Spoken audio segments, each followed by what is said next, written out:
Presidentja e Kosovës Vjosa Osmani ka marrë pjesë në takimin e punës me liderët e Ballkanit Perëndimor, i cili është organizuar nga përfaqësuesja e lartë e BE-s për punë të jashtme dhe politikë të sigurisë, Kaja Kallas.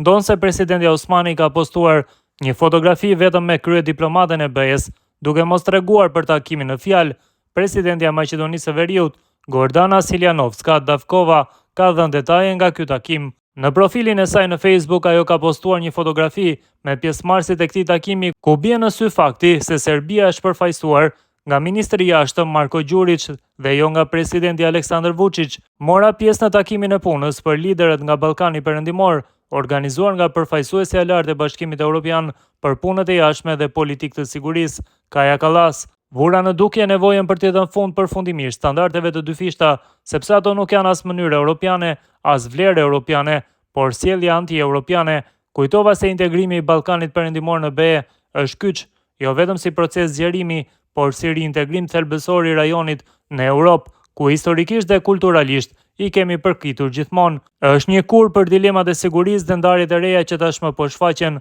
Unë besoj se BE-ja, si në kohët e vështira në të kaluarën, do të tregoj kreativitet dhe unitet. Është e rëndësishme të perceptohet Ballkani Perëndimor në tërësi, dhe nëse ka një ndek në ecjen mes vendeve, mund të shkaktojë ndarje të mëtejshme në vend të bashkimit, ka shkruar presidentja e RMV-s.